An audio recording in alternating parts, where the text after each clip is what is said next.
संगी साथी बने हैं इस जहां तेरे सहारे।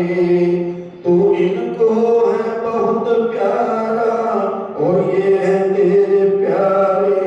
पर्यंत न कोई भी यूं ही दिन बीते जाते हैं। तू कर ले कदमों से तेरे दिन बीते जाते। अब भी न था सिंह तू संभल जा काफी समय बिताया। खुद बेसमझ जरा ना तू है समझा उनको समझाया। सरस्वती भूषण माता जी की जय हो। जय हो। किसी ने कहा है कि माँ बाप के बिना कोई घर न हो, माँ बाप के बिना कोई घर न हो और कोई माँ बाप बेघर न हो। जिस घर के अंदर माँ बाप हंसते हैं उस घर के अंदर माँ बाप बसते हैं। जिस घर के अंदर माँ बाप हंसते हैं उस घर के अंदर भगवान बसते हैं। तो हम अपने माता पिता की सेवा करके अपने जीवन को धन्य बनाएं, पुण्यशाली बनाएं और उन्हीं के संस्कार के माध्यम से उनकी दुआ करें।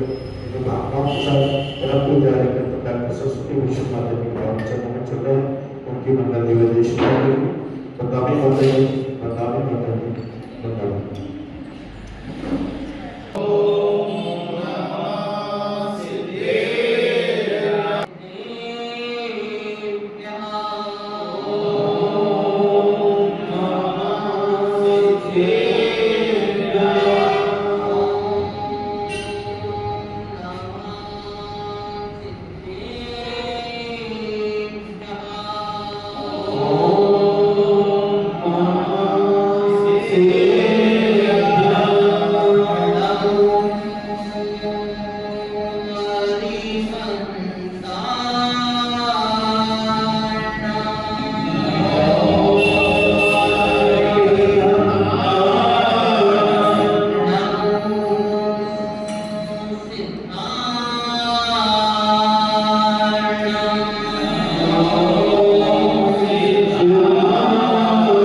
एक श्रावक जब वह आनंद और परिग्रह से पूर्णतः विरक्त होकर निष्ठी साधना को पूर्णता की ओर ले जाना चाहता है,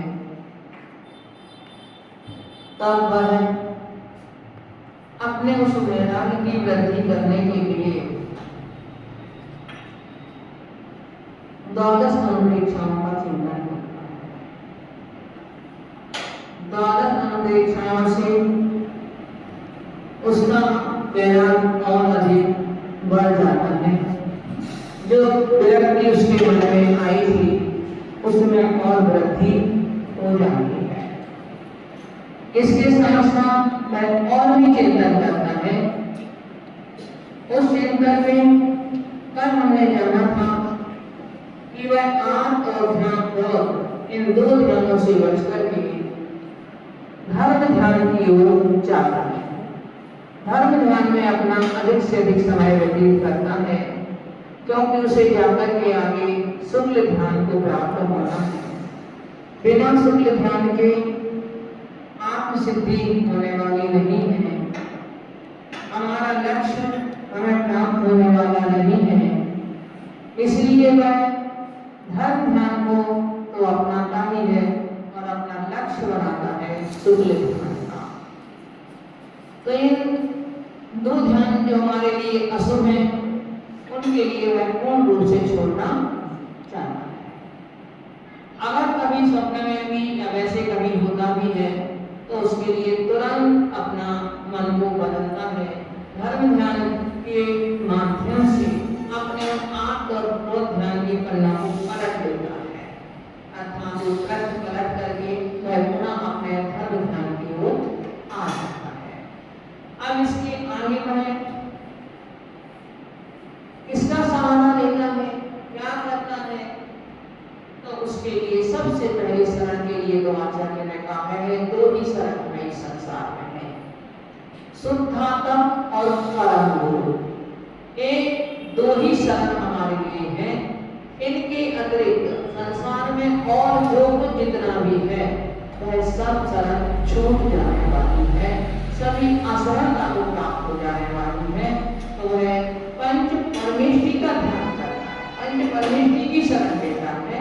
तो देखें आगे इसके साथ पंच परम पद परमेष्टि का पल पल पर में ध्यान करूं, द्रव्य और गुण पर्यायों में नित में निधि ज्ञान करूं। 231 नंबर अच्छा जी और 18 में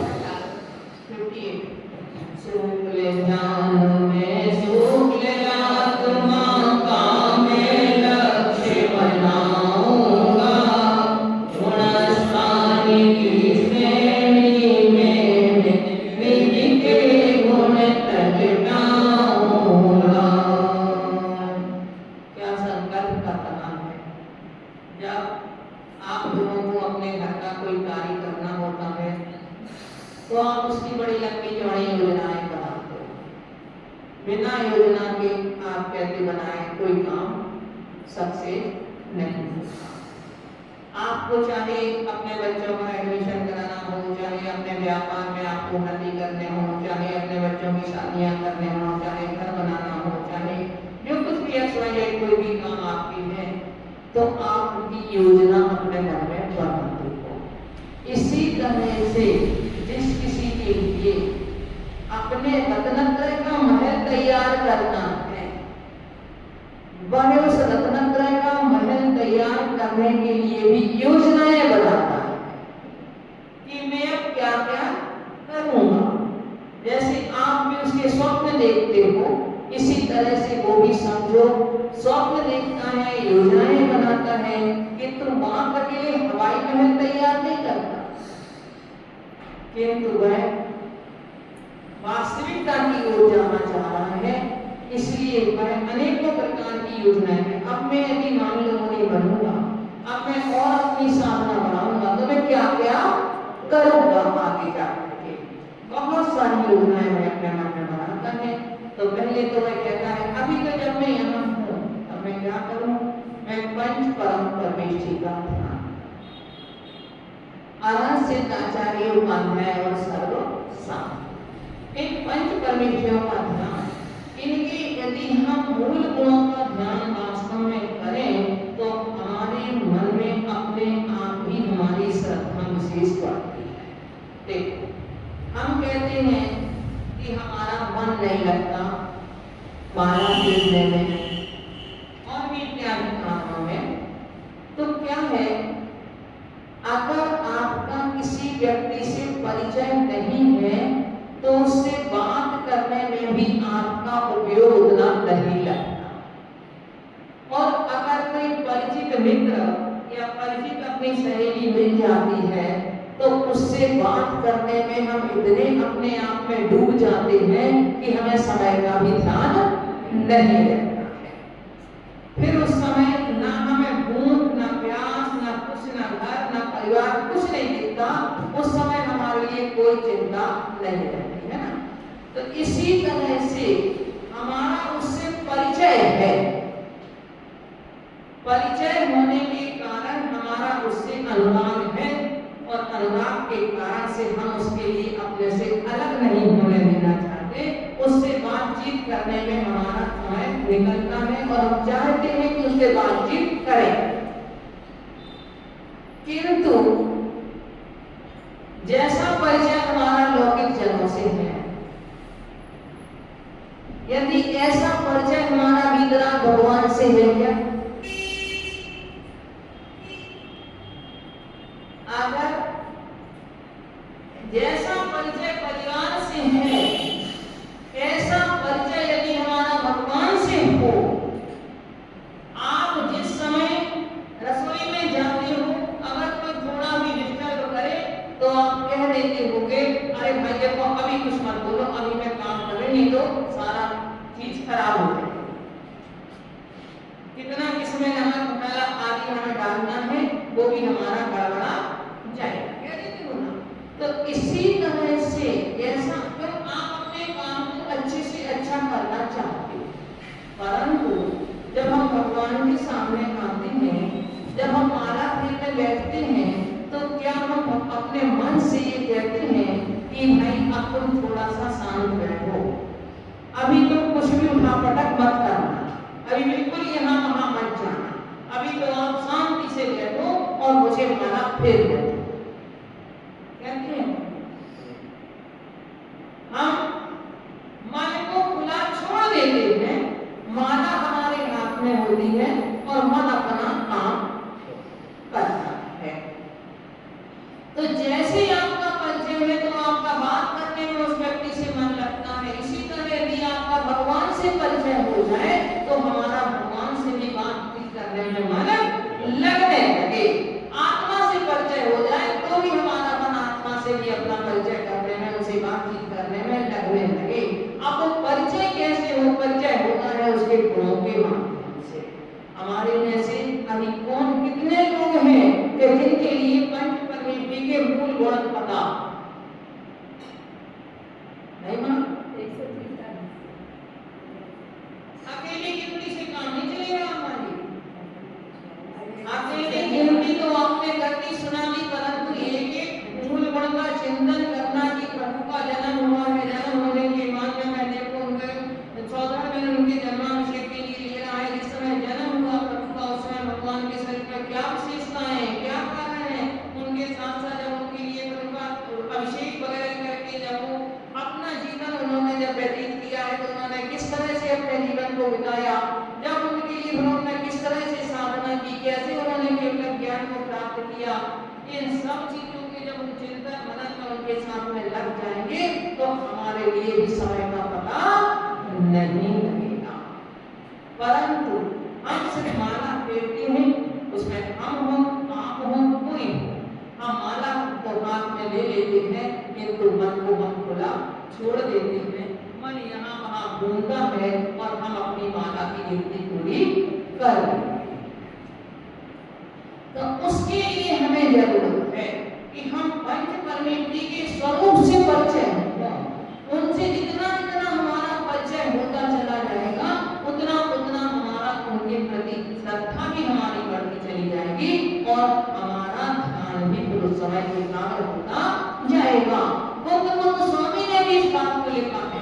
जब वो ग्रंथ रचना कर रहे थे समय सार की भी, तो समय सार की ग्रंथ रचना करते उन्होंने प्रारंभ में लिख दिया कि सुध परिचिदान भूता सबस भी काम हो वक्त कहा एक कसुर लंबो नवर्ण सुलभो विनत।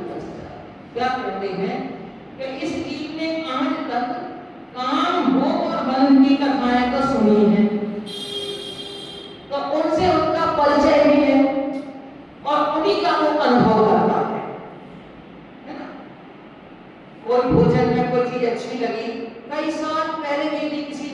भोजन कराया होगा और बड़ा आपको उसमें आनंद आया होगा, आपके स्वाद के अनुकूल मिला होगा, तो आपको वो बात कब तक याद रहती है?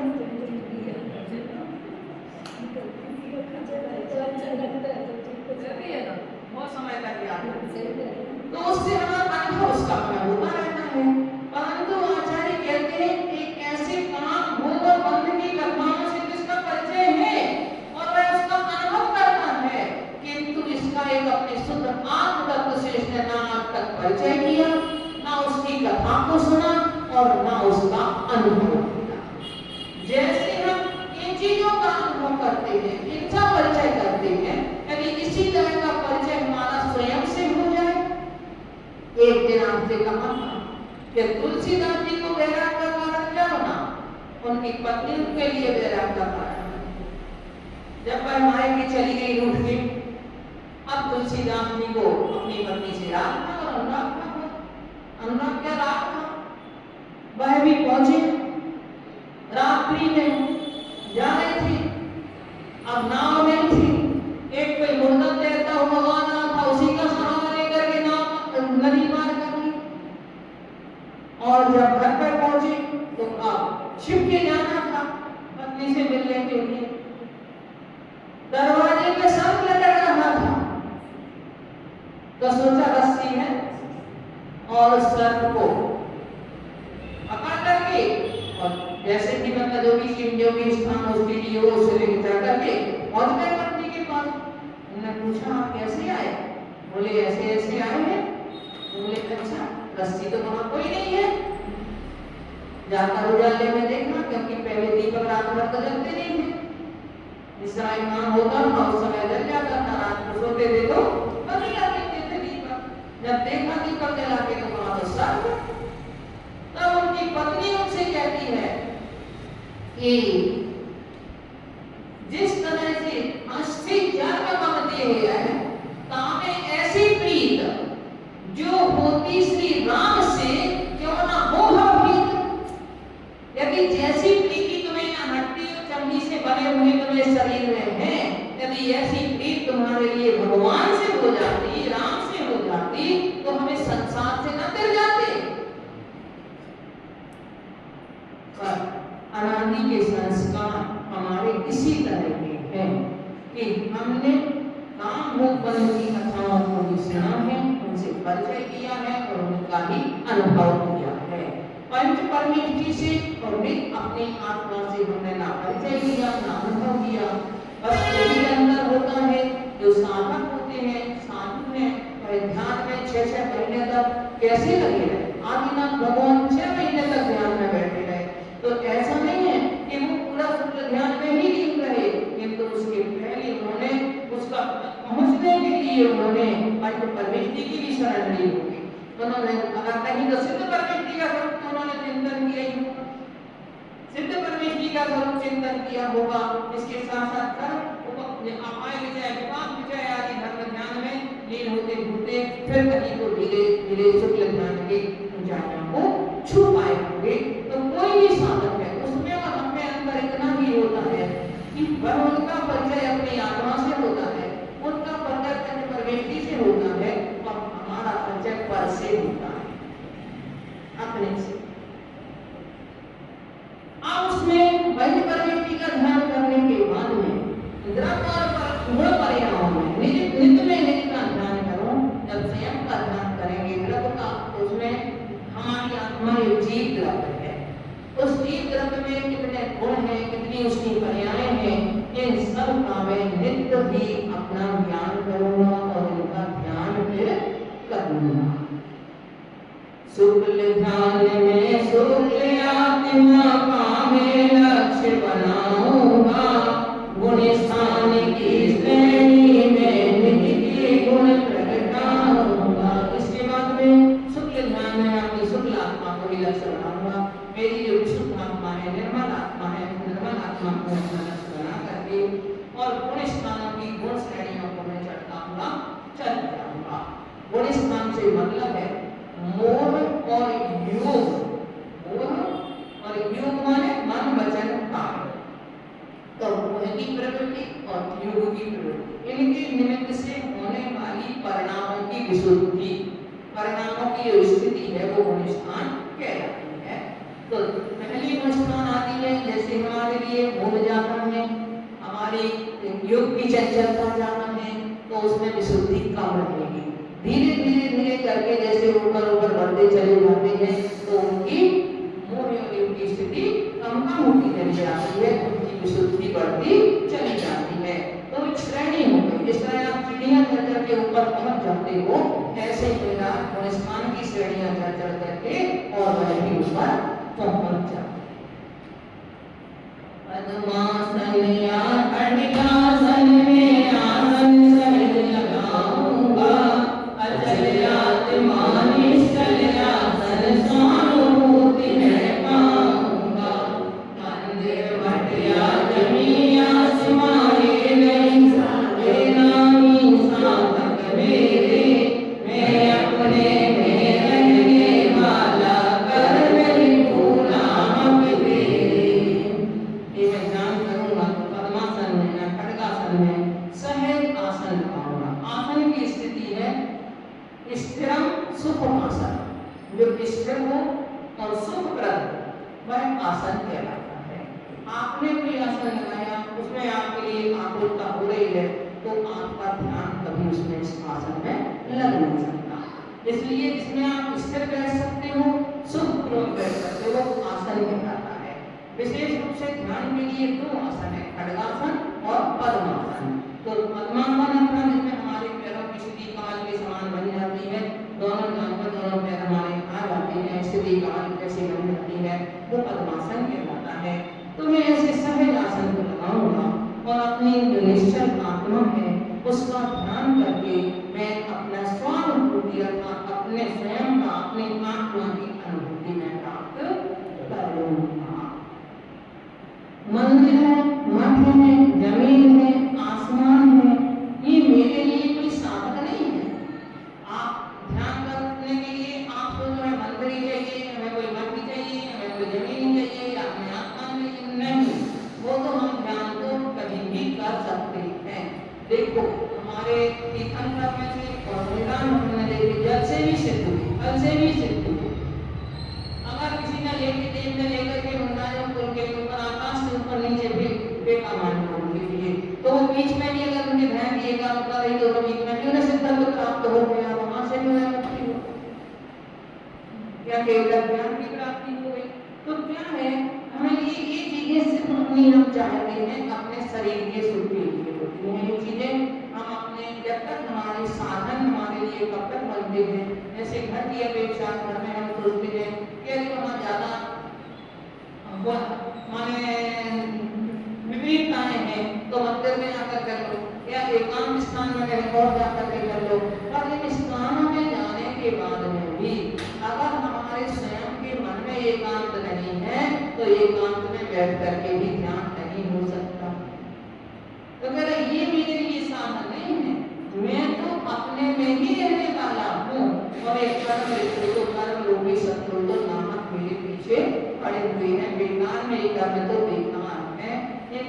तो वास्तव में मेरा स्वरूप क्या है, तो मेरा स्वरूप अपना ज्ञाता दृष्टा रूप है, कर्म स्वरूप मेरा रूप नहीं है। यह मेरा विश्वास अचल है, कर्म नहीं कुछ कर सकते, ये सारे जड़ में हूँ चेतन, क्या ये मुझे पकड़ सकते। कर्मों के शर चले कभी यदि समता ढाल उठाऊंगा, शुद्ध ज्ञान में निधि को रक्षित कर शिव सुख को पाऊंगा। मेरा विश्वास है कि कर्म मेरा कुछ बिगाड़ नहीं कर सकते। जब तक हम स्वयं अपने आप में कमजोर हैं तभी तक कर्म हमारे ऊपर, और जिस दिन में अपनी शक्ति को देख करके अपने आप को मैं मजबूत कर लूंगा उस समय से कर्म मेरा कुछ भी नहीं कर पाएंगे। ये तो क्योंकि जड़ में और मैं चेतन हूँ, या तो ये मुझे पकड़ नहीं सकते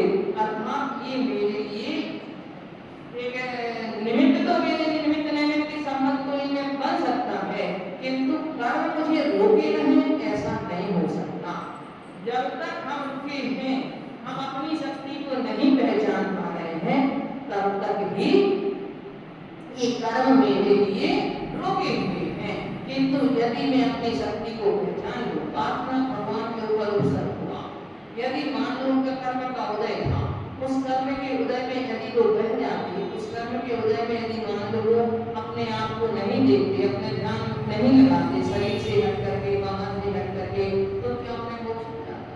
नहीं होता। इसीलिए कह रहे हैं कि अब उन्हें क्या करना है। यदि एक दृष्टांत ने किसी से क्या कहा कि भाई संध्या आ गई, संध्या आ गई, संध्या, तो अब उस गुफा में शेर रहता था, तो उसने कहा संध्या कोई मुझसे भी बड़ी चीज होती होगी, इसलिए ये कह रहा है कि संध्या में संध्या के लगा। अब वो संध्या के नाम से डरने लगा, तो जैसे वो सिंह भी वो संध्या के नाम से डरने लगा, इसी तरह से हम भी इन अकेले कर्मों से डरते हैं, कर्मों से हम भयभीत होते हैं, और वो भी कब? अशुभ कर्म की वजह से। शुभ कर्म की वजह से कोई भयभीत नहीं होता। शुभ कर्म का उदय चल रहा हो, पुण्य का उदय चल रहा हो, तो किसी के लिए कुछ बुरा नहीं लगता, तो वो तो सबको अच्छा लगता है। पर अशुभ कर्म का उदय चलता है तभी आदमी दुखी होता है। और अगर हम मोक्ष मार्ग की दृष्टि से देखें तो चाहे शुभ कर्म हो चाहे अशुभ कर्म हो, जब तक कर्म रहेंगे तब तक हम उसको प्राप्त नहीं करेंगे। तो अध्यात्म की दृष्टि से दोनों ही प्रकार के कर्म कैसे हैं? एक को लोहे की बेड़ी कहा और एक को सोने की बेड़ी कहा। बेड़ी कोई भी पड़ी हुई पैरों में हम दौड़ नहीं सकते। ऐसे ही चाहे पुण्य की बेड़ी हो चाहे पाप की बेड़ी हो, तब तक हमें संसार से भाग नहीं सकते। अब मैं क्या करूंगा कि जब कर्मों के बाण सार्थक बाण चलेंगे तो मैं समता रूपी ढाल उठाऊं। कर्मों के बाणों को कैसे रोका जा सकता है? समता रूपी ढाल से। पहले भगवान और इनसे युद्ध होता था तो ढाल भी होती थी, तो ढाल लगाने से वह व्यक्ति वो बाण उसको ढाल से टकरा करके और वापस चले जाते थे, गिर जाते थे, वो ढाल से रुक जाते थे। तो हमारे लिए कौन सी ढाल की जरूरत है? तो पहले समता रूपी ढाल में उठाऊंगा और फिर शुद्ध ध्यान में इसको रक्षित करके मैं शुद्ध ध्यान में करके और अपने आप को क्या करूंगा?